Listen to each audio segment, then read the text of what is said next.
সকল নিগম কল্পতরু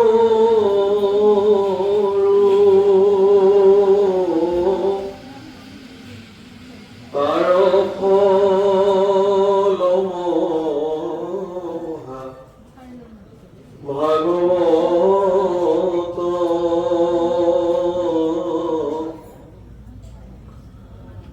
মুখে আখি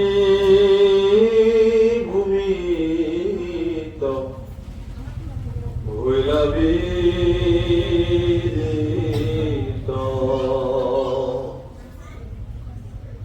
রক্ষত চতুর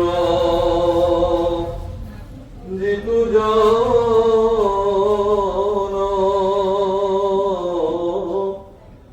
কৃষ্ণৰ চৰণে দিয়া মন পৰম সন্তোষে পিয়ুক ৰসয় অমৃত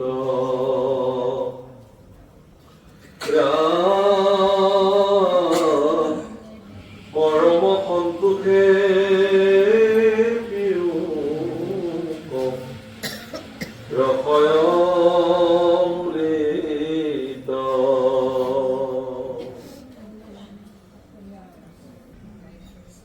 হে রাম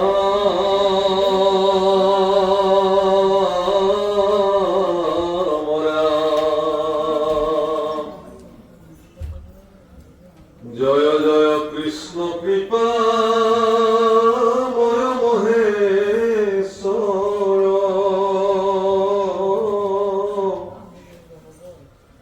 যার আজ্ঞা পালে প্রজাপতি হরিহর কোটি কোটি ব্রহ্মাণ্ড সৃজন্ত যার মায়া জয় সনাতন নিত্য নিরঞ্জন কায়া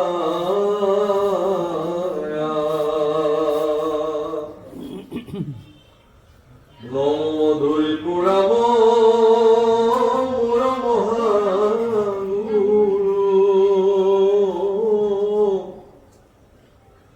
প্রভু ভগবন্ত ভক তর কল্পত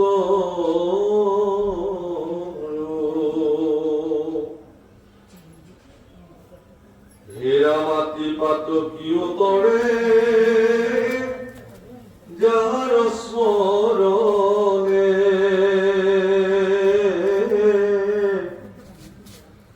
ও করুপতি নমস্কার কৃষ্ণ শরণে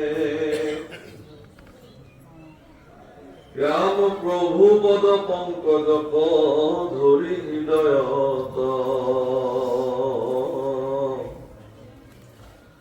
যেন মতে বুজুতিকা ভাষ্যৰ সন্মত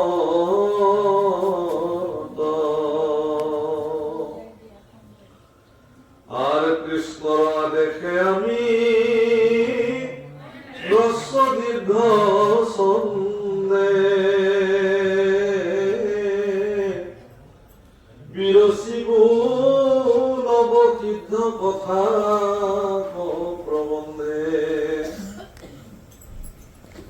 বৈকুণ্ঠ শাস্ত্ৰইটো মহাভাগৱত পাইলা পৰীক্ষিতে মুখুক মুনিৰ মুখত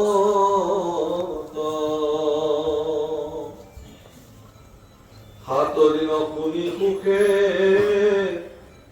তৰিলা নৃপতি ও ঘোৰ কলি যুগে আত পৰে নাহি গতি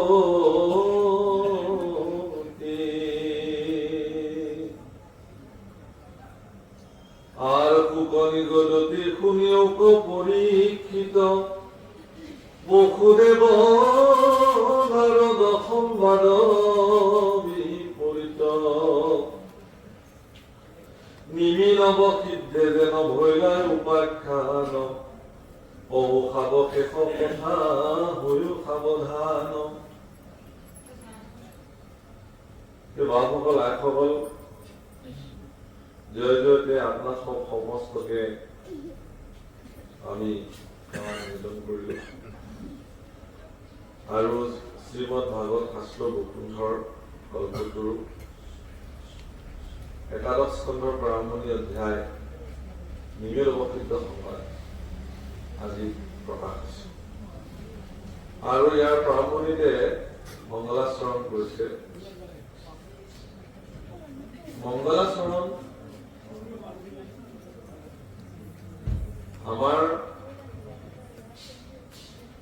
মনুষ্যসকল বিশেষভাৱে মনুষ্যসকলৰ জীৱন বা তেওঁলোকৰ আচৰণ এইসমূহ মংগল হবৰ কাৰণে মংগলজনক আচৰণ হবৰ কাৰণে যিখিনি কৰ্ম সাধন কৰা হয় সেয়াই মংগল আচৰণ আছে। মংগল যোগ আচৰণ মংগল আচৰণ। প্ৰভুসকল এই দাসে কেতিয়াবা কিছুমান কথা ভাবি ভাল লাগে আৰু আপোনালোক অনুভৱ যে সাধাৰণ এটা পখিলা বাৰিষা কালত যেনেকে উৰি ফুৰে সেই পখিলাবিলাকৰ শৰীৰত যি ধৰণে চিত্ৰাংকন কৰা তাৰ পাখিবিলাকত যি ধৰণে চিত্ৰপট অংকন কৰা ইমান নিখুঁতভাৱে যে ইখন পাখিৰ লগত ইখন পাখিৰ চিত্ৰপটত যে এটা বিন্দু মাত্ৰ ভুল কোনে অংকন কৰে, কোনে ইমান নিখুঁতকে তেওঁলোকক নিৰ্মাণ কৰে।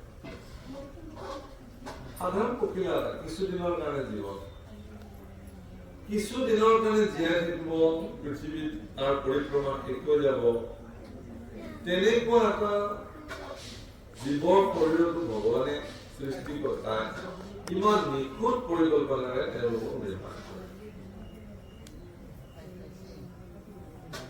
আৰু তাৰ তুলনাত মানুহ ভগৱানৰ সৰ্বশ্ৰেষ্ঠ সৃষ্টি। গতিকে মানুহৰ শৰীৰক ভগৱানে কিমান নিখুঁতভাৱে নিৰ্মাণ কৰিব আৰু সেয়া আপোনাৰ আমি ভগৱানে নিজৰ প্ৰাপ্তিৰ কাৰণে মনুষ্যক সৃষ্টি কৰিছে। মনত ৰাখিব নিজৰ অস্তিত্বক অনুভৱ কৰি মানুহক সৃষ্টি কৰিছে। সেইকাৰণে ভগৱানৰ সৰ্বশ্ৰেষ্ঠ অৱতাৰত ভগৱানে মনুষ্য অৱতাৰে জগতলৈ আহিছে। দৈৱগোবিন্দ কৃষ্ণ নিৰ্বাচন কৰি লৈছে। ঘোঁৰা হৈও আহিছে, নৰসিংহও হৈছে, মৎস্যও হৈছে, কুৰ্মও হৈছে, কিন্তু পূৰ্ণাংগ অৱতাৰে যেতিয়া ভগৱান জগতত আহিছিল সম্পূৰ্ণ পূৰ্ণাংগ ৰূপত ৬৪ কলা লৈ এগৰাকী পূৰ্ণ মানৱৰ ৰূপত অৱতাৰ ভগৱানে। গতিকে এই কথাখিনি কোৱাৰ প্ৰয়োজন এইকাৰণেই বোধ কৰিছো যে আমি যে মনুষ্য হৈ জগতলৈ আহিছো এটা বিলক্ষণযুক্ত শৰীৰ ভগৱানৰ ইচ্ছাত সমৃদ্ধ সন্তান আমি মনুষ্যসকলৰ আচৰণবিলাক অন্যান্য জীৱৰ আচৰণৰ তুলনাত নিতান্ত পৃথক হ'বই। আৰু মনুষ্যসকলৰ অসাধ্য একোৱেই নাই ক'বলৈ গ'লে। ভগৱানৰ কাৰণে যেনেকে অসাধ্য একো নাই মনুষ্যসকলৰ অসাধ্য। পৃথিৱীত এক অসাধ্য সাধন মনুষ্যসকলে সাধন কৰিছে আৰু সকলো অসাধ্য সাধনৰ ভিতৰত মনুষ্যসকলৰ জীৱনত কৰ্তব্য বা কৰ্মৰ ভিতৰত শ্ৰেষ্ঠ কৰ্মটোৱে হৈছে ঈশ্বৰক সমৰ্পণ হোৱা, ঈশ্বৰৰ সাধন। সেইকাৰণে মহাপুৰুষ মাধৱদেৱে নামঘোষাত খুব ধুনীয়াকে বৰ্ণনা কৰিলে। কি কৈছে যে দৈৱকী পুত্ৰৰ পদত হোৱা কৰ্ম এক সেই মানে মাত্ৰ। জগতৰ শ্ৰেষ্ঠ কৰ্ম এইটোৱেই যে দৈৱকনন্দন ভগৱান শ্ৰীকৃষ্ণৰ ৰুখানে অভয় চৰণৰ সেৱা কৰা, দৈৱকনন্দন শ্ৰীকৃষ্ণৰ ৰুখানে অভয় চৰণ নিজক সমৰ্পিত কৰা। গীতাটো উৎকৃষ্ট উদাহৰণ, স্পষ্ট নিৰ্দেশনা বুলি ক'লে सर्वधर्मानां परित्यज्य माम् एकं शरणं व्रज अहं त्वां सर्वपापेभ्यो मोक्षयिष्यामि। তুমি চিন্তা কৰিব নালাগে, তোমাৰ সকলো পাপৰ পৰা মই উদ্ধাৰ কৰিম, তুমি কেৱল মাত্ৰ মোৰ শৰণত এই ভগৱানৰ ওচৰত নিজক সমৰ্পণ কৰিবলৈ যোৱা যিটো ব্যৱস্থা, সকলো পৰিত্যাগ কৰি সকলোকে জলাঞ্জলি দি কেৱল কৃষ্ণময় ভাৱনাৰে ভগৱান কৃষ্ণক এই শৰীৰ মন বাক্য সকলোবিলাক ভগৱানৰ চৰণত সমৰ্পণ কৰাৰ যিটো আচৰণ, সেই আচৰণটোৰ নামেই হ'ল বন্দনা। মাধৱ মাধৱ বাসী মাধৱ মাধৱ হৃদি স্মৰন্তে সাধৱ সর্ব কার্যেষু মাধব। বাংলা শোনো, ওম শান্তি শান্তি। মহাপুরু মাধবে লিখিলে, ও মাধব মাধব নাম বসনত কুমরণি মাধব মাধব হৃদয়ত নিরন্তরে সাধু হবে মাধব মাধব নাম উচ্চয় সমস্ত কাৰ্যতে। সন্তসকলে সাধুসকলে আপোনালোকৰ দৰে একান্ত ভক্তসকলে নিৰন্তৰে তেওঁলোকৰ জীৱনৰ প্ৰত্যেকটো কৰ্মতে তেওঁলোকে কি কৰে, ভগৱন্ত পুৰুষক স্মৰণ কৰিলে সকলো কৰ্ম কৰে। ভগৱানক সমৰ্পণ নকৰাকে সন্তসকলে জীৱনৰ একো কাৰ্যই নকৰে। যি কাৰ্য কৰিবলগীয়া হলেও তেওঁলোকে সৰ্বদা ভগৱানক স্মৰণ কৰি থাকে, যি কৰ্ম। আৰু যিসকল ব্যক্তিয়ে এইটোক জীৱনৰ সৰ্বশ্ৰেষ্ঠ আচৰণটো গ্ৰহণ কৰিলে তেওঁৰ আচৰণটো মংগলজনক আছে। সেইকাৰণে কৈছে, জয় জয় কৃষ্ণ কৃপাময় মহেশ্বৰ, যাৰ আজ্ঞা পালে প্ৰজাপতি হয়। ব্ৰহ্মা আদি কৰি দেৱতাসকলে যাৰ আজ্ঞা জীৱনত সৰ্বদা পালন কৰিছে। কোটি কোটি ব্ৰহ্মাণ্ড স্বজন্ত যাৰ মায়া, জয় সনাতন নিত্য নিৰঞ্জন। আপোনাৰ ভক্ত মানৱী এখন গ্ৰন্থ আছে, আৰু সেই গ্ৰন্থখনত পৃথিৱীৰ বৰিষ্ঠ ভক্তসকলৰ জীৱন চৰিত্ৰ বৰ্ণনা।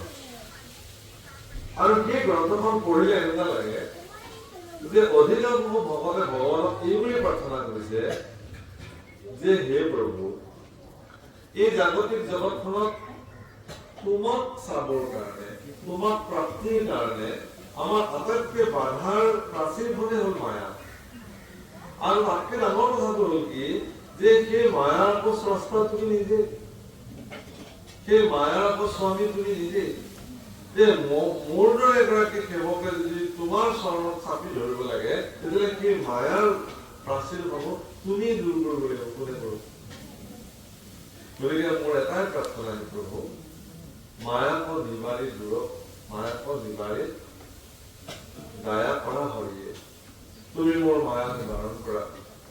মোৰ মায়াৰ যিটো চামনি মোৰ চকুত পৰি আছে, সেই চামনিখন তুমি আঁতৰাই দিয়া, দি মোৰ জ্ঞান চক্ষু মোকলাই দি তোমাক চিনিব পৰা, তোমাক জানিব পৰা সকলো ব্যৱস্থা তুমি কৰি দিয়া।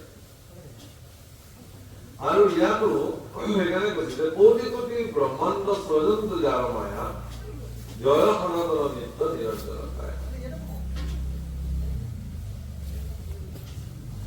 ভক্ত প্ৰহ্লাদে গুৰুসকলৰ পৰা কি শিক্ষা গ্ৰহণ কৰিলে, এই কথা যেতিয়া পিতৃক তেওঁ নিজ শ্ৰীমুখে কলে, তেতিয়া প্ৰহ্লাদে পিতৃ হিৰণ্যকশিপুক কৈছিলে যে, যাৰ মায়া বিভোগৰ নাহি পৰিছে হেন হৰি কৰন্ত আমাৰ বুদ্ধিছে। পিতৃ হিৰণ্যকশিপুৱে প্ৰহ্লাদক সুধিছিল যে, তোমাৰ এই বুদ্ধি ভেদ কোনে কৰিলে? মইতো তোমাক এইটো শিকাবলৈ কৈছিলো যে মই ঈশ্বৰ হব পৃথিৱীত, কোনো ঈশ্বৰ বুলি বস্তু নাই, বিষ্ণুটো আমাৰ শত্ৰু দেৱতাসকল দৈত্যসকল। কিন্তু প্ৰহ্লাদে কৈছিল যে, মোক তেওঁৰ মায়াই মোক যদি, তোমাৰ দৃষ্টিৰে মোক যদি কোনোবাই বিভ্ৰান্ত কৰিছে বুলি ভাবিছা, তেতিয়াহ'লে তোমাৰ মায়াই আচলতে মোক, তেওঁৰ মায়াই মোক বিভ্ৰান্ত কৰিছে। আৰু মই দেৱৰ্ষি নাৰদৰ নিচিনা প্ৰসিদ্ধ গুৰু মোৰ জীৱনত প্ৰাপ্তি হ'ল। মাতৃৰ গৰ্ভত থাকোঁতেই মই দেৱৰ্ষি নাৰদৰ সংস্পৰ্শ পাইছিলোঁ, সান্নিধ্য পাইছিলোঁ, আৰু তেখেতৰ কৃপাতে মই মোৰ জীৱনত জগতৰ সৰ্বশ্ৰেষ্ঠ পুৰুষ প্ৰভু ভগৱানক আৰাধনা কৰাৰ যি পদ্ধতি তাত মই নিজে প্ৰৱৰ্তিত হৈছিলোঁ, আৰু সেয়া সকলো ঈশ্বৰৰ ইচ্ছা। সেইকাৰণে কৈছে যে তুমি মহান গুৰু, ভগৱানক কৈছে তুমি ভক্তসকলৰ কল্পতৰু। আকৌ কৈছে আতি পাতকীয় তৰে যাহাৰ স্মৰণে। পৃথিৱীত এনেকুৱা পাপী নাই যি পাপীক নামে তৰিব নোৱাৰে। নামে পাৰিবই, তেওঁ যিমান ডাঙৰ অপৰাধী নহয়। সৰ্বশ্ৰেষ্ঠ উদাহৰণ অজামিল। অজামিলৰ দৰে মহাপাপী, তেওঁ একমাত্ৰ নামৰ বলেৰে এই জগতৰ পৰা নিস্তাৰ কৰিছে। গতিকে মহাপুৰুষ শংকৰদেৱ গুৰুজনাই টীকা ভাষ্যৰ সন্মুখ চাই কৃষ্ণ পদ পংকজ হৃদয় ধাৰণ কৰি কৃষ্ণৰ আদেশ শিৰোধাৰ্য কৰি হ্ৰস্ব দীৰ্ঘ ছন্দে নিমিনৱসিদ্ধ সংবাদ বিলোচন কৰিছে।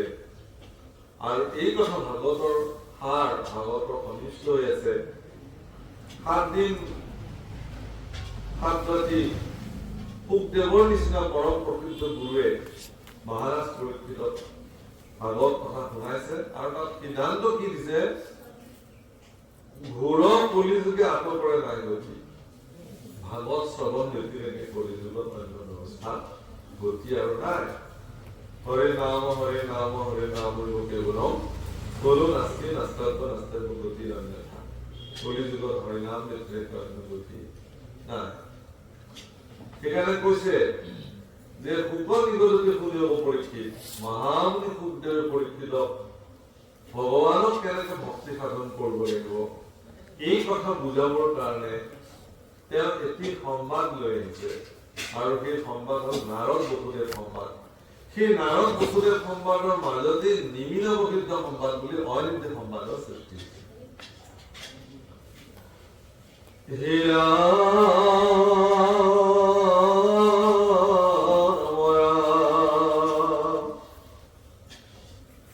বাৰে বাৰে নাৰদ পথান্ত মাধৱে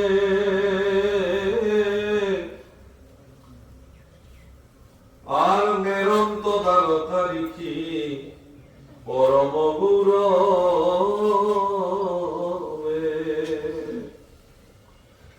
জীৱন্তে মুকুটতে হো জানিবা সাক্ষাৎ তথাপি উৎসুকয়াতি কৃষ্ণৰ সেৱাত।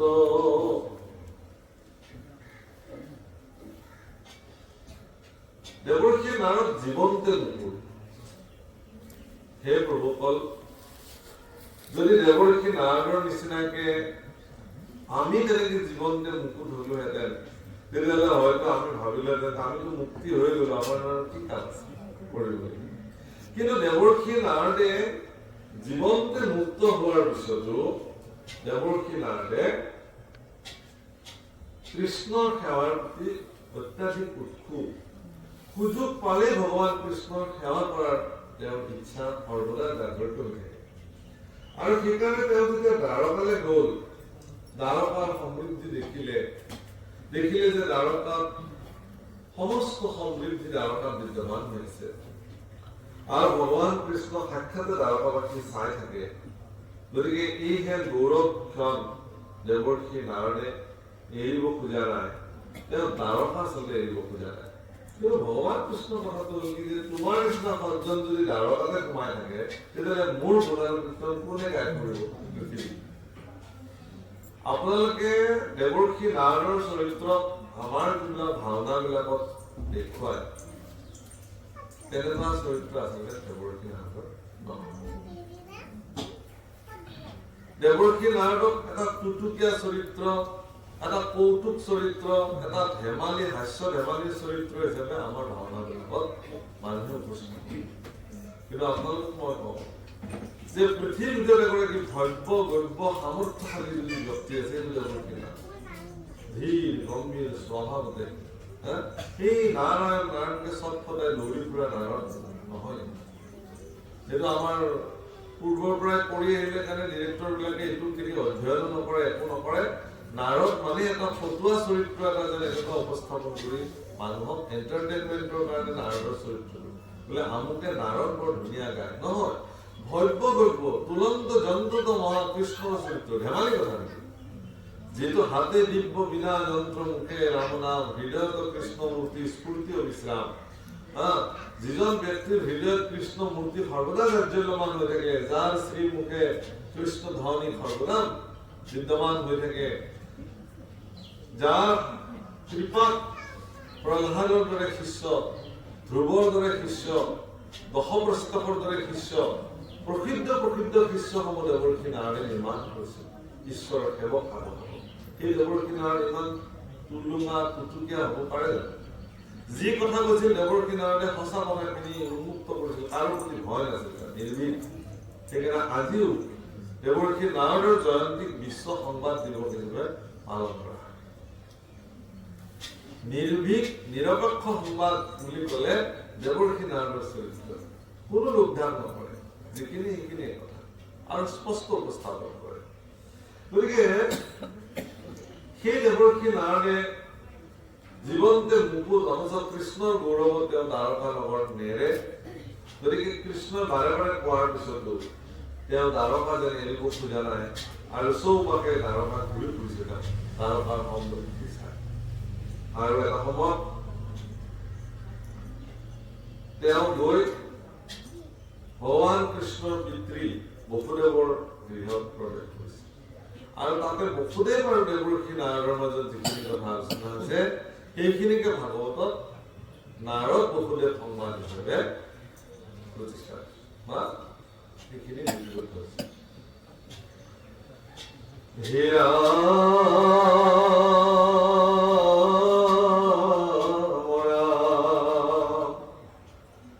মুকুতি সুখত কৰি ভকতিকে বৰ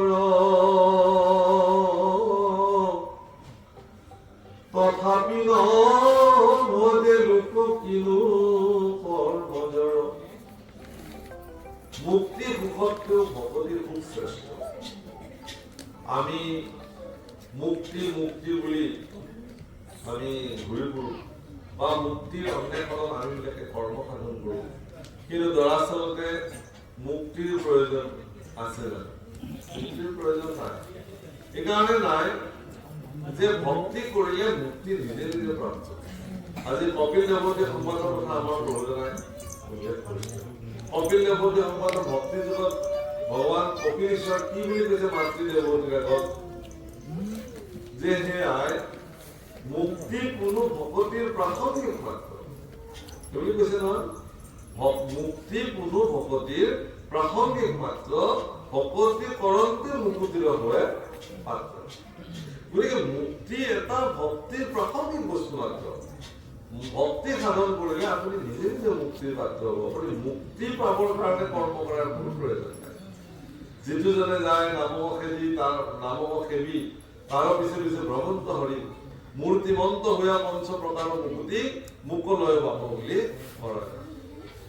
কাকতি কৰিব আপোনাক। আপুনি যদি সেই পৰ্যায়ৰ ভক্তি সাধন আপুনি জীৱনত সম্পাদিত কৰিছে, তেতিয়াহ'লে পঞ্চ প্ৰকাৰৰ মুক্তি আহি মূৰ্তিমান হৈ আপোনাৰ পিছে পিছে কৰিব যে হে বাপ তুমি মোক গ্ৰহণ কৰা। কিন্তু এই মুক্তিপ্ৰাপ্ত লোকসকলৰ জীৱনৰ যে কৰ্ম সিমানতে শেষ হৈ গ'ল এনে নহয়। লভিলা মুকুতি যিটো তাহাৰো বাঞ্চিত, কোনটো বাঞ্চিত? ভক্তি সাধন কৰিব লাগিব, হৰিনাম ল'বই লাগিব, সেইটো তেওঁলোকৰ বাঞ্চিত কৰিবই লাগিব, ভক্তি সাধন কৰিবই লাগিব। সেইকাৰণে ইয়াত কৈছে হে ৰাম বাক্য কৰ্ণ মনমুখ আছে মানে যাৰ কৃষ্ণ ভকতিত সমস্বৰে অধিকাৰ কৃষ্ণ পদ পংকজ ভজে ব্ৰহ্মা হৰে নৰতন পায়াতে যে কমল পামৰে। একস্থানে মনুষ্য মৃত্যুৰ ঘেৰাৰে হাত তথাপি নভুজি মৰে পৰি আত্মঘাত নৰতনু পায় কৃষ্ণতনু সংকল্প ভজে ব্ৰহ্ম নৰতনু পায় মনুষ্যসকলে ভগৱানক বুজিব পৰা সামৰ্থ্যৰে তেওঁলোক সামৰ্থ্যৱান আজি অন্য কোনোবা ইজৰ প্ৰাণী ইচ্ছাকৃতভাৱেও তেওঁলোকে অনিচ্ছা থাকিলেও ভগৱানক তেওঁলোকে মনুষ্যৰ নিচিনা বুজিব পাৰে কিয় নোৱাৰে এক নম্বৰতে তেওঁলোকৰ বাণী নাই চব থাকিলেও তেওঁলোকৰ বাণীৰ পৰা তেওঁলোক বঞ্চিত কিন্তু আপোনালোকৰ শ্ৰীমুখত ভগৱন্ত পুৰুষে সেই শক্তি সামৰ্থ্য প্ৰদান কৰিছে বাণী কাৰণে বাণী দিছে যাতে সেই বাণীৰ দ্বাৰা আপুনি ভগৱানৰ গুণানুকীৰ্তন কৰিব পাৰে কিন্তু আমি বিলাকে অধিকাংশ সময় এই বাণী কেৱল বৈষয়িক গ্ৰাম্য কথাতে এই বাণীসমূহক আমি ব্যৱহাৰ কৰি কিন্তু কৃষ্ণ গুণ গাবৰ কাৰণে এই বাণীসমূহ ভগৱানে আমাক দিলে সেইকাৰণে কৈছে যে একস্থানে মনুষ্যৰ মৃত্যুৰ নেৰা হাত তথাপি নবুজি মৰে পৰি আছে এনেকুৱাটো স্থান নাই য'ত গৈ আপুনি মৃত্যু হাত সাৰিব পাৰিব ব্ৰহ্মাৰ ভুৱনে বুলি যদি কোনোবাই যায় তাৰ পৰা কালে তেওঁক চুলি ধৰি টানি লৈ চুচৰাই লৈ আহিব যিদিনাখন সময় কোনেও কাপোৰ এতিয়াও তেওঁক কোনেও বাধা দিব পাৰে কিন্তু এই যিটো মৃত্যু ভয় আমাৰ বিলাকৰ মৃত্যু ভয় আছে তাৰ কাৰণে বহুত কাম কৰি কৰো কেনেকে নিজক নমৰাকে ৰাখিব পাৰো অমৰ নহওঁ বুলি চবেই জানো তথাপিও আমি কেনেকে মৃত্যুৰ পৰা নিজক বচাই ৰাখিব পাৰো মৃত্যু ভয়ে আমাক খৰটকা খেদি ফুৰে পিছে পিছে পিছে এই যে মৃত্যু ভয়ে আমাক খেদি ফুৰিছে এই মৃত্যু ভয়ৰ পৰা পৰিত্ৰাণ পোৱাৰ উপায় কি বুলি কৈছে ৰাম কৃষ্ণ সেৱা দেখে মাত্ৰ গুচৈ মৃত্যু ভয় জানিয়া কৃষ্ণক ভজা কৰিয়া নিশ্চয় নিশ্চয় কৰক কৃষ্ণ ভজক মৃত্যু ভয়ৰ পৰা পৰিত্ৰাণ পাওক মৃত্যু ভয়ে আপোনাক মানে কৃষ্ণ সেৱাৰ পৰা বঞ্চিত কৰি ৰাখিছে হে ৰাম দিনে কলা ৰদ গৈলা বসুদেৱ ঘৰে দেখি বসুদেৱে তাংক পুজিলা সাদৰে কৰিলা প্ৰণাম পাছে আসনে বৈ খাই বুলিলা বিনয় বাক্য নাৰদ কচাই পিতৃ মাতৃ আখিলে পুত্ৰৰ যেন সুখ সন্ত মনত দুখীৰ গুছে দুখ এদিন দেৱৰ্ষি নাৰদ বসুদেৱৰ গৃহত গৈ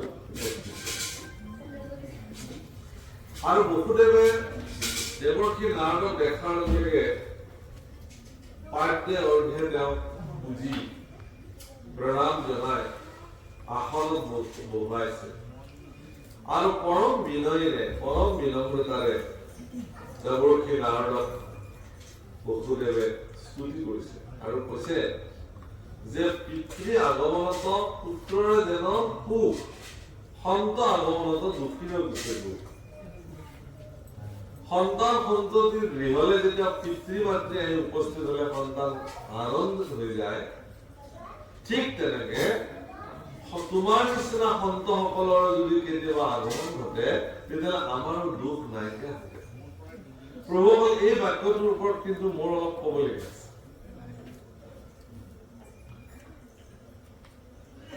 সন্তান সন্ততিৰ ওচৰলৈকে বৃদ্ধ পিতৃ মাতৃ আহিলে সঁচাকে সুখী হয়নে সন্তান আজি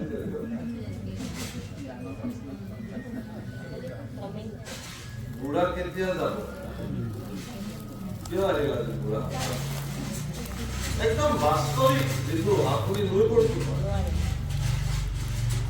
বুঢ়ী মাতৃও আহিল বুঢ়া বুঢ়ী হৈ গ'ল নহয় আচল কথাটো কোনটো জানে আচল কথাটো ভাগৱতৰ মতে কি কৈছে যে সন্তান আনন্দিত হ'ব লাগে বাবা মোৰ পিতৃ মোৰ ওচৰলৈ আহিছে আজি মোৰ মা মোৰ ওচৰলৈকে আহিছে আমি আনন্দিত হ'ব লাগে সন্তান সন্ততিবিলাক কাৰণ যাৰ কৃপাত মই পৃথিৱীখন দেখিলো মোৰ দুখনি আইৰ গৰ্ভতে মোৰ স্থিতি হৈ আজি জগতখন মই দেখিলো যি পিতৃ মানে কথাটো হৈছে কি পৃথিৱীত কয় যে আচলতে মমতাৰ প্ৰতীক যেনেকে মা ত্যাগৰ চূড়ান্ত প্ৰতীকটো পিতৃ সন্তানৰ প্ৰতীক মনটো কাৰ নাই মনটো চবৰে আছে যেতিয়া কোনোবা আমি মধ্যবিত্ত শ্ৰেণীৰ মানুহৰ আলোচনাটো কৈছো উচ্চ শ্ৰেণীৰ নিজেও নহয় আমি সেই আলোচনালৈ নাযাওঁ যে কিবা এটা বস্তু বা চোলা এটা পেণ্ট এটা বা কিবা কাপোৰ এযোৰ আমাৰো পিন্ধিবলৈ মন যায় কিন্তু কিনিবলৈ লওঁতে মনলৈ এনেকুৱা এটা ভাৱনা আহিলে মোৰ এইবাৰ নিকিনিলেও হ'ব ল'ৰাটোলৈ লৈ যাম ছোৱালীজনীলৈ লৈ যাম আৰু এইবুলি ল'ৰা ছোৱালীৰ কাৰণে কিনি আনিলো আনি ল'ৰা ছোৱালীক যেতিয়া পিন্ধিবলৈ দিলো সিহঁতে পিন্ধি পেলাই যিটো আনন্দ পালে নহয় সেইটো দেখাৰ লগে লগে যে ময়ো পিন্ধাৰ সুখটো প্ৰাপ্তি হ'ল এইটো পিতৃৰ ত্যাগ নহয় এইবাৰ ছচিয়েল মিডিয়াত এটা ভিডিঅ' খুব ভাইৰেল হৈছে দুটা সৰু ল'ৰাই এজন ডাঙৰ মানুহক প্ৰশ্ন কৰিছে আচ্ছা মাক বিলাকে কোলাত ল'লে এনেকে কোচত লয় আৰু দেউতাক বিলাকে কান্দত লয় কিয় লয় বুলি সুধিছে দেই সৰু বাচ্ছা এই ডাঙৰ মানুহটো কৈছে মই নাজানো আকৌ লগত থকা সৰু ল'ৰাটোৱে কৈছে মই জানো কোৱা কৈছে মাক বিলাকে এনেকে কোলাত লয় এইকাৰণে যে মই যিমান দূৰলৈ দেখিছো তুমিও সিমান দূৰলৈ চোৱা সেইকাৰণে ৰাখি লয় আৰু পিতৃয়ে কান্ধত লয় এইকাৰণে যে মই যিটো দেখা নাই তাৰ আগলৈ তুমি চোৱা বহুত ডাঙৰ কথা পিতৃবিলাকৰ এইটো সন্তানৰ প্ৰতি আচলতে এটা ডাঙৰ এটা মানে প্ৰাপ্তিৰ আশা এটা যে মই যিটো হ'ব নোৱাৰিলো তুমি হোৱা মই যিটো স্থানত বহিব নোৱাৰিলো তুমি বহা তুমি সিখন জগত দেখা যিখন মই নেদেখিলো তুমি তেনেকুৱা সৎ পুৰুষলৈ ৰূপান্তৰ হৈ যোৱা তুমি ভাল হৈ যোৱা সন্ত হৈ যোৱা সৎ হৈ যোৱা আৰু সেই পিতৃ মাতৃক যিবিলাক সন্তান সন্ততিয়ে আমি ডাঙৰ ডাঙৰ বিল্ডিং বনালো ঘৰ বনালো আমাৰ গুৰুস্থানীয় ব্যক্তিৰ কাৰণে আমাক ঘৰবিলাক দেখুৱাই মানুহবিলাকে যে বহুতে চাওকচোন ঘৰবিলাক দেখুৱাই ঘৰবিলাক কোনটো বেডৰুম কোনটো বাথৰুম কোনটো কুকুৰ থোৱা ৰুম সেইও পৰ্যন্ত আমি চাওঁ কিন্তু সেই মানুহজনক যদি আপুনি সোধে যে আপোনাৰ পিতৃ মাতৃ আহিলে থাকিবলৈ সেই ৰুমটো আছে এইটো নাই কৰিব লাগিব আৰু ব্যৱস্থা বা ঈশ্বৰ ক'ত থাকিব আপোনাৰ গুৰু আসন ক'ত বহাব বোলে এইটো ইঞ্জিনিয়াৰ পোৱাও নহ'ল সেই সময়ত ক'ৰবাত মিলাব লাগিব ভগৱানৰটো ক'ৰবাত মিলাব আৰু বাকীখিনি ঠিকে থাকিব মানে আমাৰ মানসিকতাবিলাক আমি সেই পৰ্যায়লৈ লৈ গুচি গলো সেইকাৰণে দেৱৰ্ষি নাৰায়ণে কৈছে এই ভাগৱতৰ বাণীটো মিছা হ'ব নোৱাৰে অৱশ্যে ভাল লগা কথাটো এইটোৱে যে আজিও জগতত এনেকুৱা সন্তান সন্ততি অনেক আছে আমাৰ দৃষ্টিত আমি লগ পাওঁ দেখো তেওঁলোক এতিয়াও পিতৃ মাতৃ সেই ধৰণে সন্মান কৰে সেই ধৰণে পুঁজি আমি নিগেটিভলৈ একদম নাযাওঁ মইতো ভাবো যে এতিয়াও পিতৃ মাতৃক ঈশ্বৰ সদৃশ গণ্য কৰা সন্তান সন্ততি এতিয়াও বহুত আছে আমি দেখো তেওঁলোকৰ হৃদয়ত পিতৃ মাতৃৰ প্ৰতি শ্ৰদ্ধা ভৰপূৰ হৈ আছে ভাল লাগে মইতো ভাবো তেওঁলোকে ঈশ্বৰ সেৱা কৰাৰ প্ৰয়োজনেই নাই পিতৃ মাতৃৰ প্ৰতি যদি কোনোবাৰ সেই অফুৰন্ত শ্ৰদ্ধা আছে তেতিয়াহ'লে সেয়াই ঈশ্বৰ সেৱা সেইকাৰণে আদি গুৰু বুলি পিতৃ মাতৃক কৈছে যে কোনে শিকাব আমাৰ ল'ৰা ছোৱালীক এতিয়া এইবোৰ কথা যিবোৰ বিদ্যালয়ত আমি আমাৰ ল'ৰা ছোৱালীক পঢ়িবলৈ দিছো সেই বিদ্যালয়বিলাক ইমান যান্ত্ৰিক আচৰিত লাগে ভাবিলে তেওঁলোকে কেৱল মাত্ৰ এটা ধন ঘটাৰ যন্ত্ৰ গঢ়িবৰ কাৰণে সৰ্বতো প্ৰকাৰৰ প্ৰয়াস কৰে কিন্তু আধ্যাত্মিকভাৱে পৰিশীলিত জীৱন এটা যাপন কৰিব যে লাগিব এজন ব্যক্তিয়ে ভৱিষ্যতে সেয়াৰ প্ৰতি সেই বিদ্যালয় বা সেই বিশ্ববিদ্যালয় পৰ্যায়ত শিক্ষা দিয়া হয় নে নহয় আমি প্ৰথমতে সুধিম যে এইটো ইনষ্টিটিউচনত মোৰ ল'ৰা ছোৱালীজনী পঢ়িলে এইটো ইনষ্টিটিউচনৰ পৰা পাছ কৰি ওলাই অহাৰ লগে লগে তেওঁৰ কৰ্ম সংস্থাপন হ'ব লাগিব। বাছ কৰ্ম সংস্থাপন হৈ গ'ল, আমিবিলাক শান্তি লৈ গ'লো যে তেওঁ টকা ঘটিব। এতিয়া টকা ঘটাৰ মেচিন মোৰ বনাবলগীয়া আছিল, বনাই পেলালো। আৰু তেনেকুৱা এটা মেচিনৰ পৰা আপুনি কিবা শ্ৰদ্ধা ভক্তি পাম বুলি আপুনি সপোনতো নভবাই। সেইকাৰণে আপোনাৰ ল'ৰা ছোৱালীক আপুনি যি শিক্ষা নিদিয়ক কিয় সমসাময়িকভাৱে কোনোবা সামৰ্থ্য গুৰুৰ ওচৰত আপোনাৰ সন্তানৰ প্ৰতি দিছে। বাৰু যি নহওক, দেৱৰ্ষী নাৰদৰ এই বাক্যষাৰ জগতত সৰ্বপ্ৰথম প্ৰভাৱিত হওক যে কি যে পিতৃ আগমনে সন্তানৰ যেনে সুখ, সন্ত আগমনতো দুখীৰ পিছে দুখ। আপোনাৰ ঘৰলৈ যদি কেনেবাকে ভক্তৰ আগমন ঘটিছে, সন্ত পুৰুষৰ আগমন ঘটিছে, তেতিয়াহ'লে সেই সন্ত আগমনত আপোনাৰ পৰিয়ালত সকলো দুখ দুৰ্গতি আঁতৰ হৈ যায়। হেৰা মেহি মতে ভগৱন্ত তজু আগমনে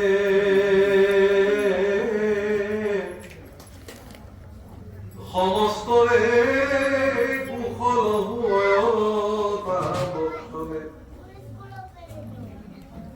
ৰাম দেৱতাটো পৰিশ্ৰেষ্ঠ সন্ত সাধুজন, সাধু সন্তে সৰ্বসুখ হুৱে অনুষ্ঠান।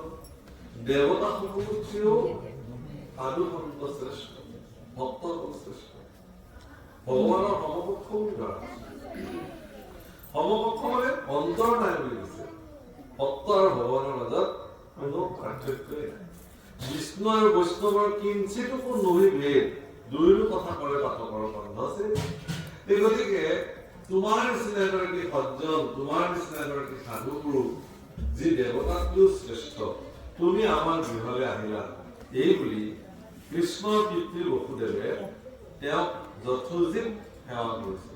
প্ৰভু কল দ্বাৰিকাৰ অধিপতি কৃষ্ণ, তাক দ্বাৰিকাধীশ বুলি কয়। গতিকে ৰজাৰ পিতৃ ক'বলৈ গ'লে পৰম শক্তিশালী পুৰুষ ভগৱান কৃষ্ণৰ পিতৃ বসুদেৱে দেৱৰ্ষী নাৰদৰ দৰে এগৰাকী ভক্ত আহিলে তেওঁ এনেকে যিখিনি যথোচিত আপ্যায়ন সেইখিনি কৰিলেই হ'ব লাগে। দেৱৰ্ষী আহিছে, হয়তো এনেকুৱা হ'ব লাগিছিল যে দেৱৰ্ষী নাৰদে বা আপুনি কৃষ্ণৰ পিতৃ, গতিকে মই আপোনাক সেৱা কৰোঁ। কোনোবা সন্তসকলৰ পিতৃ মাতৃক, কোনোবা এজন গুৰুৰ পিতৃ মাতৃকো মানুহে সেৱা কৰে।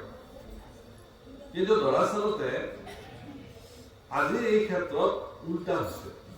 দেৱৰ্ষী নাৰদে বসুদেৱক সেৱা কৰাই নাই, বসুদেৱে উভতি দেৱৰ্ষী নাৰদৰ চৰণ আৰু বৰ ডাঙৰ কথা আলোচনা কৰিছে। হেয়া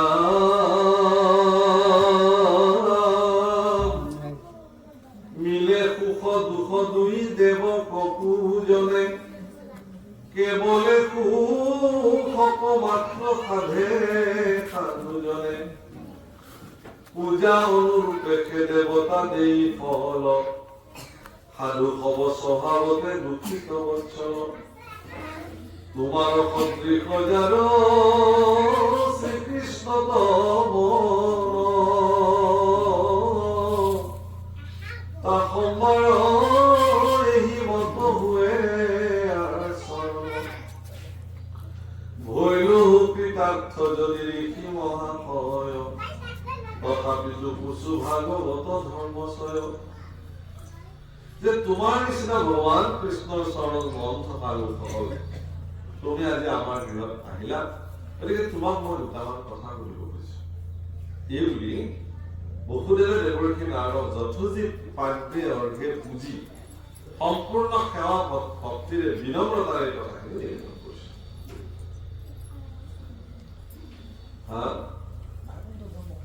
হয় না, সুধিছে কেইটামান কথা।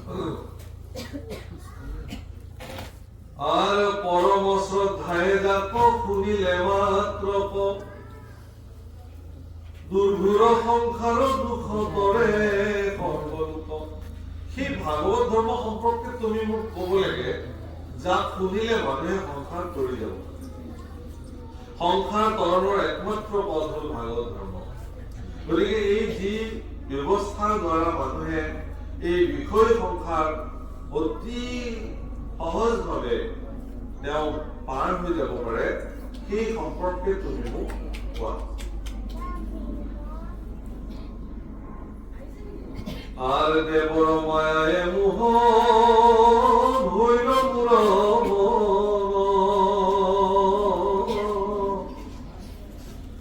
পুত্র কামে কৃষ্ণ করিল আরাধন যদ্যপি মুকুন্দে দেন্ত যদ্যপি মুকুতি দেন্ত মুকুন্দে সদায় তাপন বাঞ্ছিল পূর্বে পুত্র আশায়। মই এনেকুৱা সাধনা কৰিলো, যি সাধনাৰ কাৰণে ভগৱান মোক সাক্ষাৎ কৰিলে পূৰ্বতে, মোৰ পূৰ্বজন্ম।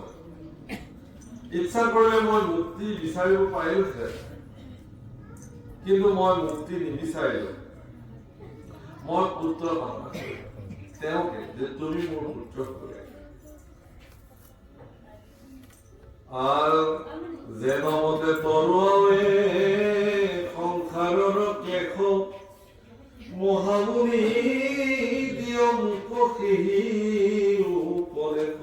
মোক সেই উপদেশটো দিয়া এতিয়া, যে মই কেনেকে সংসাৰৰ ক্লেশ মই বা যন্ত্ৰণা ক্লেশ আচলতে। প্ৰভুসকল গীতাত অষ্টধা প্ৰকৃতিৰ কথা বৰ্ণনা কৰিছে, আৰু এই অষ্টধা প্ৰকৃতিৰ ভিতৰত 5 প্ৰকাৰৰ প্ৰকৃতিক স্থূল বুলি দিছে, 3 প্ৰকাৰৰ সূক্ষ্ম। সেই 3 প্ৰকাৰৰ সূক্ষ্ম প্ৰকৃতি, এটা হ'ল মন, আৰু এটা হ'ল বুদ্ধি, এটা হ'ল চিত্ত। ইয়াৰ ভিতৰত আটাইতকৈ সূক্ষ্মতী সূক্ষ্মটো হ'ল মন, আৰু সেইকাৰণে ই ইমান বেগৱন্ত, ইমানেই চঞ্চল, যে পোহৰৰ গতি, শব্দৰ গতিতকৈও অনেক গুণ অধিক গতিৰে মন পৰিচালিত হয়, ইমান চঞ্চল। গতিকে সংসাৰৰ দুখ আৰু ক্লেশৰ মূল কাৰণটোৱে হ'ল মনৰ এই চঞ্চলতা। মন সদায় দুটা বস্তুত ভ্ৰমি থাকে, সেইটো কয় অহম মম। এটা হ'ল অহম মানে মই, মম মানে মোৰ। অহম মানে এই শৰীৰটো মই, শৰীৰক মই জ্ঞান কৰে, আৰু সংসাৰখনক মোৰ জ্ঞান কৰে। আৰু এইটোতে প্ৰচণ্ড গতিত মন প্ৰবাহিত হৈ থাকে, যে সংসাৰখন মোৰ আৰু শৰীৰটো মোৰ। এতিয়া মই বুলিবলৈ যে জগতত অন্য সত্তা আছে, এই কথা মনে তাৰ চঞ্চল প্ৰবৃত্তিৰ কাৰণে তাক ধৰি লয়।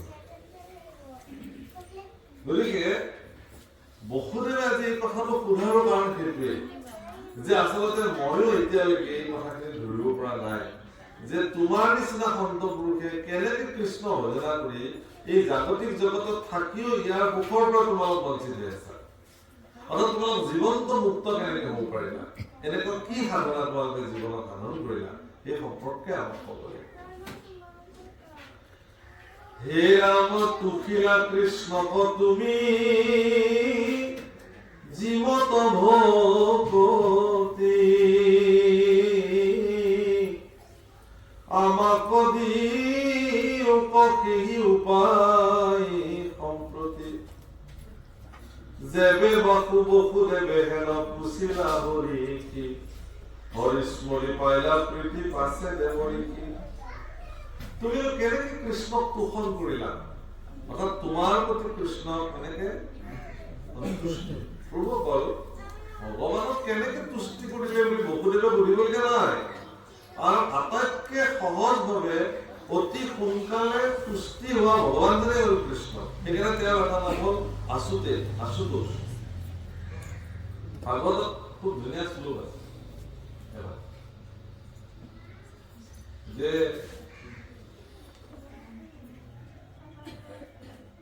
যিকোনো প্ৰক্ৰিয়াৰ দ্বাৰা ভক্তি সাধন কৰিব লাগে, আৰু ভক্তিটো কেনেকুৱা হ'ব লাগে বুলিছে,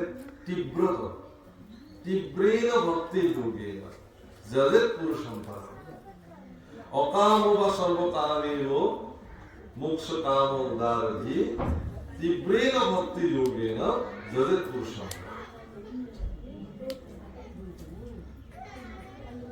এই তীব্ৰ ভক্তি যিটো ভগৱানক ভজনা কৰিব পৰা পদ্ধতি, কেনেকে তুমি পুষ্ট কৰিলা ভগৱানক, এই সম্পৰ্কে মই তোমাক তোমাৰ পৰা জানিব খুজিছো।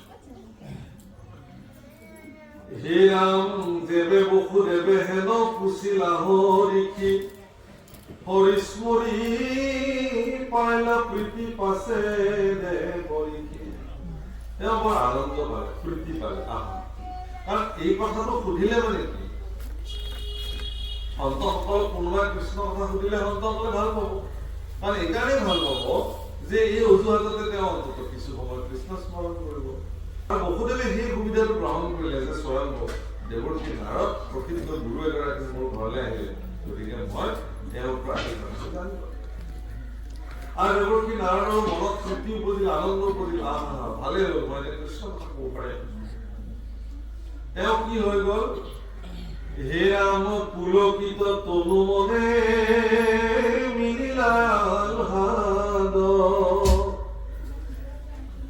পাছে বসুদেৱক কৰিলা সাধুবাদ। সাধুবাদ দিছে, সাধুবাদ মানে ধন্যবাদ, ধন্যবাদ যে তুমি অন্তত মোক এই কথাখিনি সুধি মোক তুমি কৃতাৰ্থ কৰিলা। আজি ইয়াতে আমাক আমন্ত্ৰণ কৰি লৈ আহি, আপোনালোকৰ দৰে সজ্জনসকলক আমন্ত্ৰণ কৰি আহি বৈকুণ্ঠৰ নাম গাবলৈ দিলে, বৈকুণ্ঠৰ ভাগত গাবলৈ দিছে, আমি ধন্য। কাৰণ এই সুযোগতে অন্তত আমি কৃষ্ণক গাব পাৰিলো, কৃষ্ণক শ্ৰৱণ কৰিব পাৰিলো। দেৱৰ্ষি নাৰদকে ধন্যবাদ, কৃতজ্ঞতা। আৰ বদতি নাৰদ বদতি বসুদেব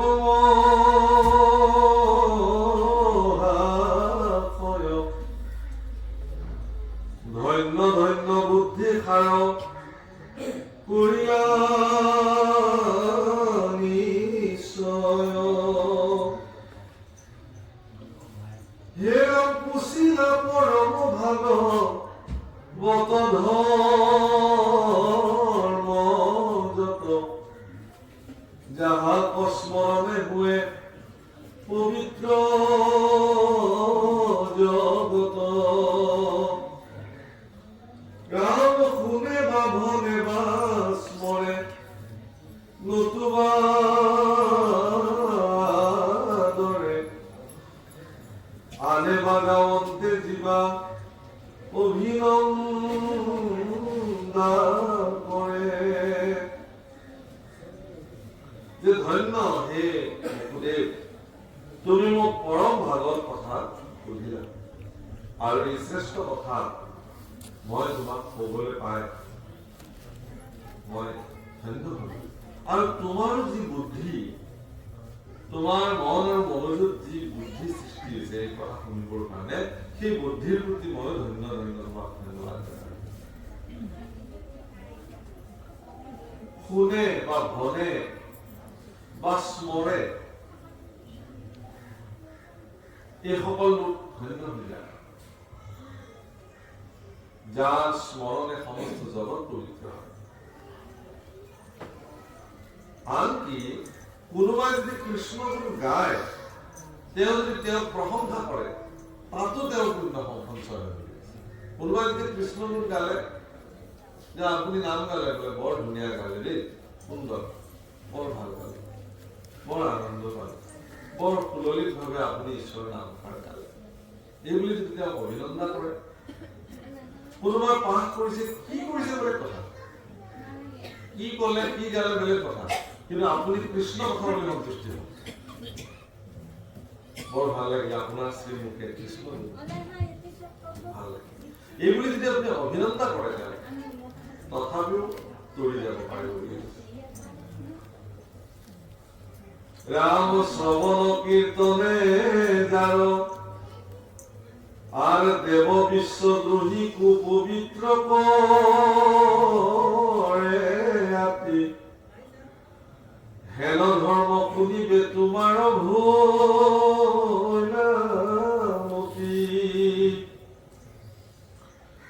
রাম শ্রবণ কীর্তনে যার, কি যে পূর্ণ উমরাইলাম আজি হেন নারায়ণ। তেওঁ দেৱদ্ৰোহী হওক, বিশ্বদ্ৰোহী হওক, তেওঁকো পবিত্ৰ কৰে যদি তেওঁ কৃষ্ণ গুণ শুনে। হেন ধৰ্ম শুনিলে তোমাৰ হৰিলা মতি, আৰু সেই কৃষ্ণ কথা সেই ভাগৱত ধৰ্ম শুনিবৰ কাৰণে তোমাৰ মতি হল। শ্ৰৱণ কীৰ্তনে যাৰ হৃদয় পুণ্য গল, সোমোৱাইলা মোপা যে হেৰ নাৰায়ণ, আৰু মোকো তুমি সোমোৱালা। সেইকাৰণে কৈছে তেওঁ কি ধন্যাস্তে, তেওঁ কি পূজ্যাস্তে, তেওঁ কি সুহৃদে, যে সেইজনে ধন্য, সেইজনে পুণ্য, তাৰাকে পূজ্য, তাৰাকে পূজ্য, কলি যোগে হৈ আনকো বোলাৱে আপোনো কৰে। আনকো বোলাব পাৰিছে কৃষ্ণ, আৰু নিজেও কীৰ্তন কৰিছে। এইজনে ধন্য, তেওঁ পুৰী আপোনাৰ কাৰণে। আৰু আজি সেই একেখিনি কথাকে দেৱৰ্ষী নাৰদে কৈছিল যে হে বসুদেৱ, তুমি কৃষ্ণৰ পিতৃ, কিন্তু আজি তোমাৰ জীৱনত এই যে কৃষ্ণ কথা শুনাৰ, ভাগৱত ধৰ্ম কথা শুনাৰ যিটো হাবিয়াস সৃষ্টি হৈছে, আৰু মোক কবলৈ দি পেলাই মোকো যিটো কৃষ্ণ কথা স্মৰণ কৰাৰ সুযোগ প্ৰদান কৰিলা, তাৰ কাৰণে ময়ো ধন্যবাদ। হে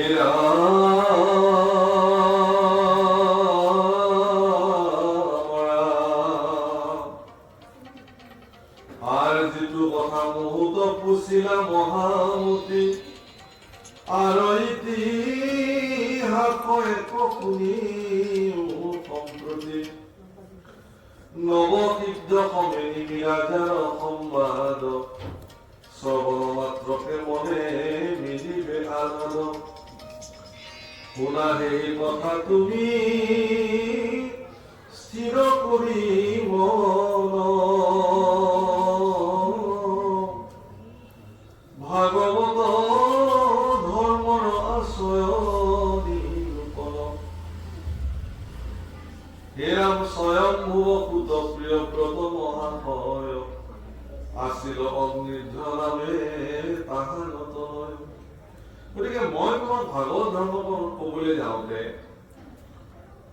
মই প্ৰত্যক্ষভাৱে এই কথা নকৈ মই এটা ইতিহাস তোমাক কবলৈ বিচাৰিম, আৰু সেই ইতিহাসটো শুনিলে তোমাৰ ভাগৱত ধৰ্ম শ্ৰৱণ কৰা। আৰু সেই ইতিহাসটো কি, যে নৱসিদ্ধ নামৰ এগৰাকী পৰম 9 গৰাকী সিদ্ধ পুৰুষ আছিলে নৱসিদ্ধ বুলি, আৰু নিমিৰ বুলি এগৰাকী পৰম প্ৰসিদ্ধ ৰজা আছিলে। এই 9 গৰাকী সিদ্ধ পুৰুষ আৰু মহাৰাজ নিমিৰ মাজত যিখিনি কথা পৰ্যালোচনা হৈছিলে, সেইখিনিয়ে পৰম ভাগৱত কথা তাত কৈছিলে। আৰু মই সেই সংবাদ তোমাৰ গতিকে তেওঁ কৈছে যে স্বয়ম্ভুৰ পুত্ৰ প্ৰিয়ব্ৰত, প্ৰিয়ব্ৰতৰ পুত্ৰ আছিল অগ্নিধ্ৰ বুলি। অগ্নিধ্ৰৰ পুত্ৰ হল নাভি, নাভিৰ পুত্ৰ হল ঋষভ, বসুদেৱৰ অংশৱতাৰ ঋষভ।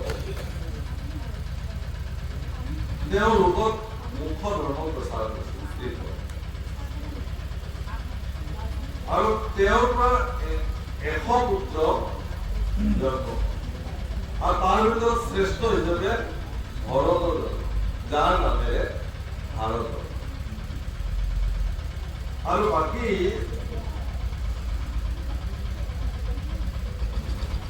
যিসকল থাকিল তেওঁলোকৰ কথা কৈছে কি বুলি, ভৰতৰ কথা কৈছে যে তৰুণ কালতে মানৱক মনে কৰি একো মানে তপমনে আৰাধিলা কৰি, তিনিও জন্মে পাইলা একেও ভাগৱত গতি, আৰু নৱজন্ম হইলা নৱবৰ্ষ, আৰু 9খন বৰ্ষৰ বৰ্ষপতি হল। একাধিক 80জন ধৰিলা বীজৰ প্ৰায় তেওঁলোক ব্ৰাহ্মণ হল, আৰু তেওঁলোকে লোকক কৰ্মকাণ্ড আদি প্ৰৱৰ্তন কৰি থাকিছে। তাৰ ভিতৰত আকৌ যি 9 গৰাকী বাকী থাকিল, এই 9 গৰাকী পৰম তত্ত্বজ্ঞানী সিদ্ধ পুৰুষ হিচাপে জগতত তেওঁলোক আৰ হবে দিগম্বৰ আত্ম বিদ্যা বিকাৰদ, তা সম্বাৰ নাম শুনা হুয়ানি খবর, হবি হবি অন্তরিক্ষ চতুর্থ প্রবুদ্ধ, অপরপি পলায়ন আবির্ভূত বুদ্ধ। দ্রমিল সমখ হরি আর দ্রমিল সমখ পর ভাজন নবম এই নব সিদ্ধ হরি ভকত পরম হবি হবি বিপ্লয়ায়ন প্রবুদ্ধ অবিরুদ্র অপর দ্রমিল সম পরভাজন এরপর পরম ভক্ত এলো সিদ্ধ গুরু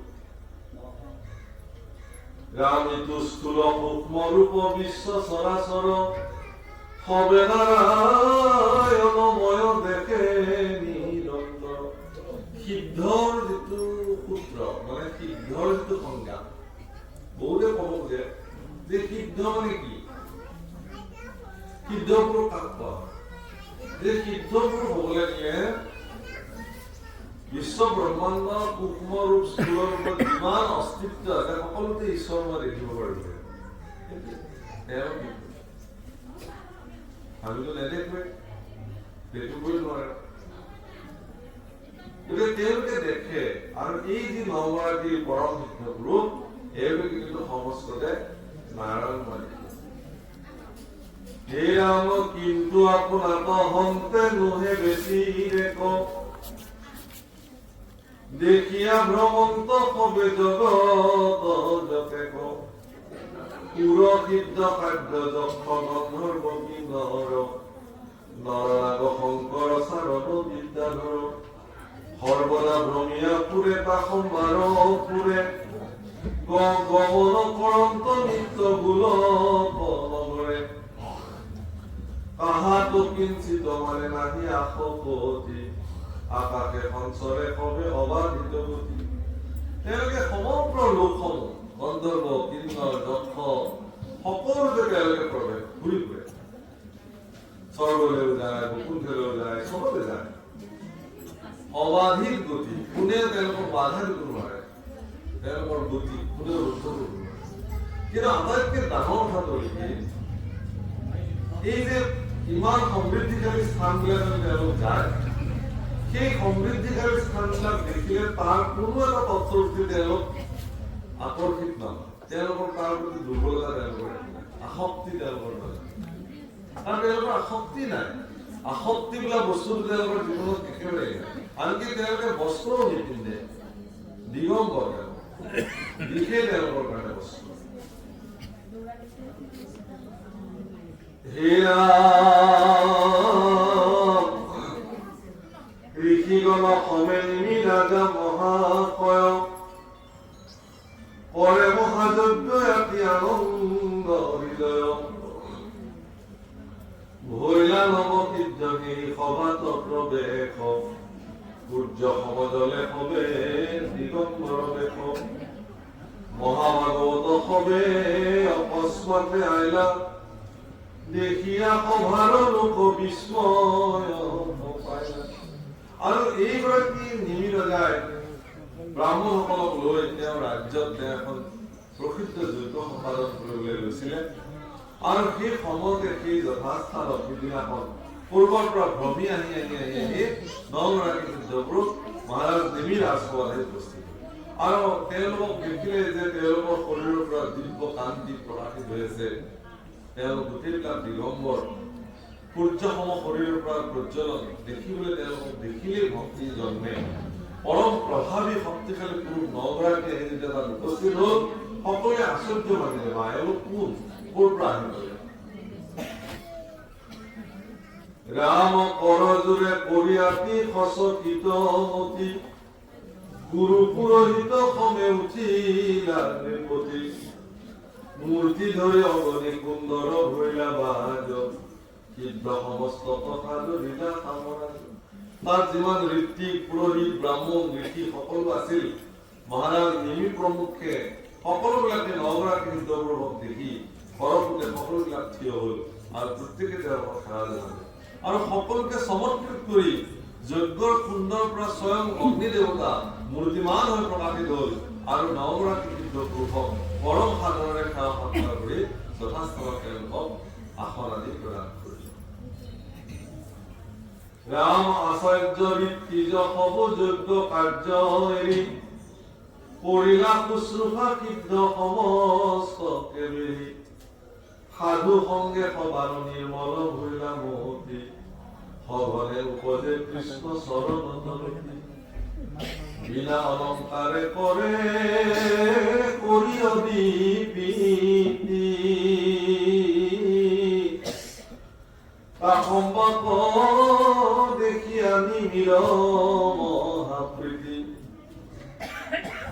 বৰ ডাঙৰ কথা কৈছে বিনা অলংকাৰে কৰে শৰীৰৰ দুৰ্নীতি এওঁ মানে প্ৰভুসকল আমি বিলাকে নিজক সৌন্দৰ্যশালী কৰি ৰাখিবৰ কাৰণে আটাইতকৈ সস্তীয়া যিটো আমাৰ ব্যৱস্থা সেইটো হ'ল আমি অলংকাৰ বস্ত্ৰ আদি বিভূষণৰ দ্বাৰা বা বিভিন্ন কসমেটিক ঘূৰি পেলাই হ'লেও নিজকে জগতত সৌন্দৰ্যশালী কৰি ৰাখিবৰ কাৰণে এটা বৃথা প্ৰয়াস কৰোঁ কিন্তু কালৰ ইমান ভয়ংকৰ প্ৰভাৱ যে কালৰ প্ৰভাৱত এই একো বস্তুৱে শৰীৰত স্থায়ী হৈ নাথাকে আমি এতিয়া ডেকা অৱস্থাত থাকিলে যি ধুনীয়াকে শৰীৰটোক আজল কাচল কৰি ৰাখোঁ এটা সময়ত এনেকুৱা অৱস্থা মানুহৰ প্ৰাপ্ত হৈ যায় তেতিয়া আৰু তেওঁৰ শৰীৰটো থকাৰ পিছতো সেই শৰীৰটোক আৰু ইমান সুন্দৰকে সজাই সজাই ৰাখিবলৈ তেওঁৰ আৰু মন মানসিকতা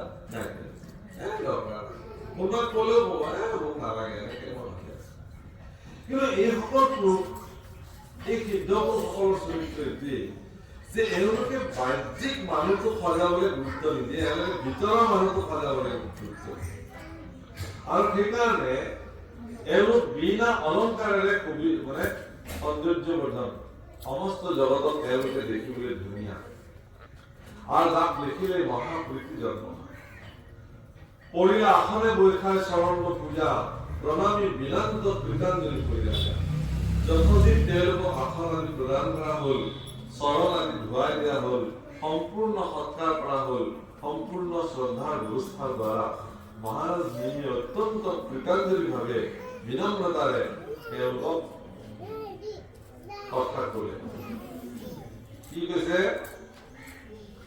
আর পরম ভগত তা সম্ভব জানি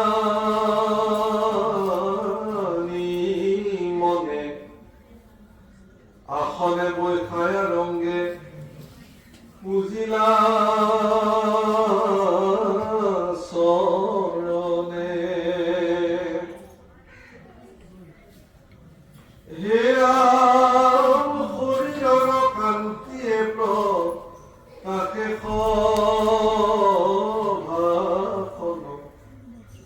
সাক্ষাতে দেখিও যেন ব্রহ্মানন্দন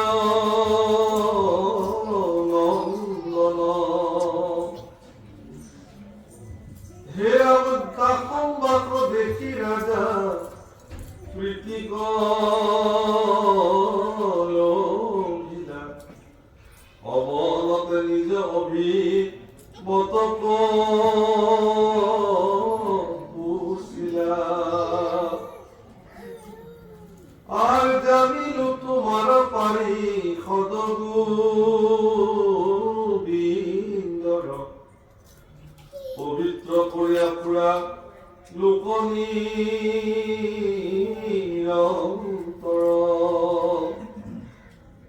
রাম হইল হুতিকার্থ পদরে রূপায় আমি জানিল আজিকে পুষ্প ভৈলা কৃষ্ণ স্বামী আর যদি নতনু ইতু খনিক যদ্যপি দুর্লভ মানব মনুষ্য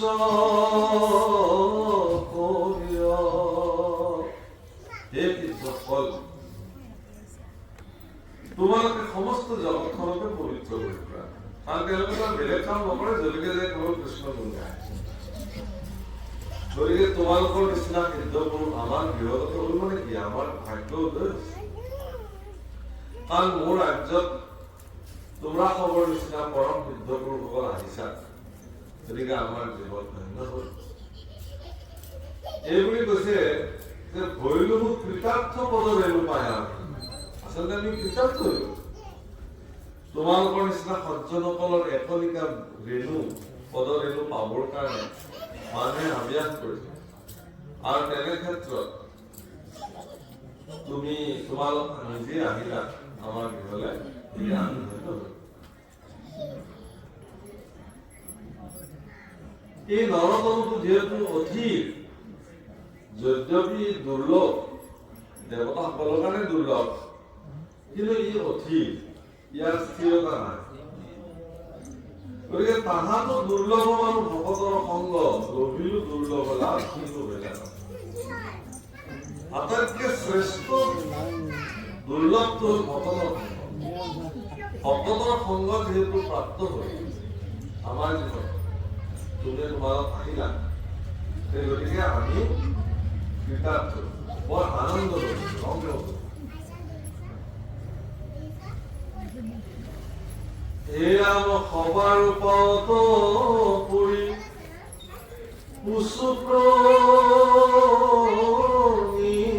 পাতে ও কোন আত্মান্তিক সুখ বহিও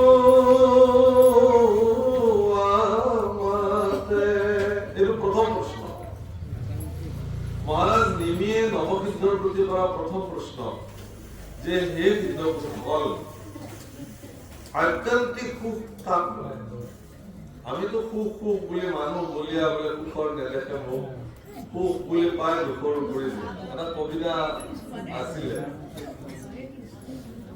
যে সুখৰ পিছত দৌৰোতে দৌৰোতে দৌৰোতে দৌৰোতে কেৱল দুখ আৰু দুখ সুখৰ সংজ্ঞা আচলতে আমি নাজানো আমি যিবিলাক অস্থায়ী মনোৰঞ্জন তাকে আমি সুখ বুলি ভাবো আমাৰ জীৱনত গতিকে আধ্যাত্মিক সুখ বুলি জগতৰ শ্ৰেষ্ঠ সুখ যি আছে মহাৰাজ নিমি আজি এওঁলোকৰ শ্ৰীমুখে কৰিব খুজিছে যে এই আধ্যাত্মিক সুখ কি মই জানো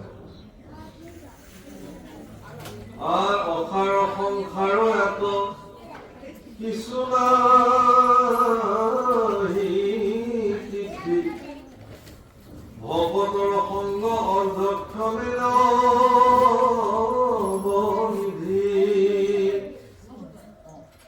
আৰ কোনোবা ৰহস্য ধৰ্ম পঢ়িও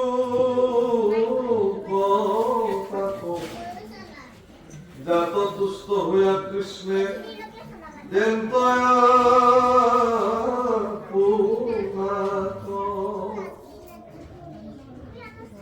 দ্বিতীয় প্ৰশ্ন যে রহস্য ধর্ম কি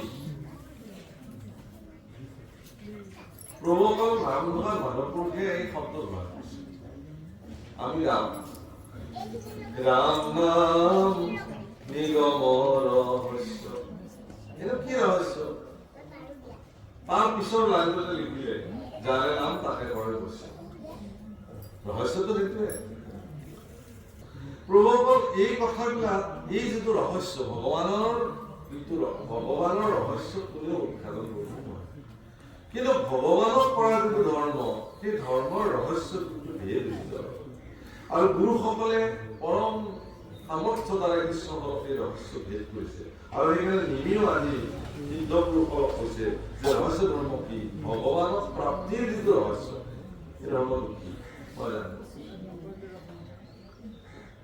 আৰ তাৰপৰ জানিবাক যদি যোগ্য আমি দেবে কহিয়ক বোলো সবাকো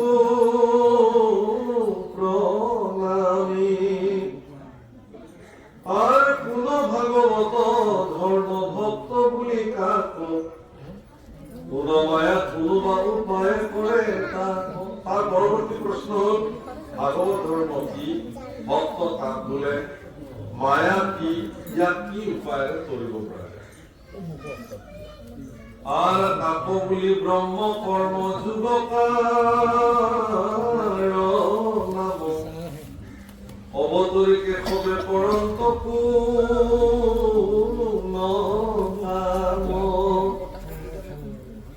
আৰ কোন যুগ ধৰ্ম ভক্তৰ কোন গতি এই নব দুটা প্ৰশ্ন বুঝিলাম ব্ৰহ্ম কৰ্মযুগ ব্ৰহ্মকাণ্ডিয়ে কৰ্মযোগ কাৰ নাম, কেশৱে অৱতাৰ ধাৰণ কৰি কি কৰ্ম সাধন কৰে, যুগ ধৰ্ম কি, অভক্তৰ গতি কি, এই 9টা প্ৰশ্ন নিমি ৰজাই অৱসিদ্ধ প্ৰদান কৰিলে আৰু ইয়াৰ যথোচিত উত্তৰ মহাৰাজ নিমি প্ৰদান কৰিছে 9গৰাকী সিদ্ধপুৰুষে। আর হেন জানি হইও নর কৃষ্ণত সন্মুখ, পাখরা কি মতে যম যাতনার দুঃখ, ও কলির পাতকে আছে চতুর্ভেতি বেরি, ডাকি রাম রাম বোলা যাও প্রথমে।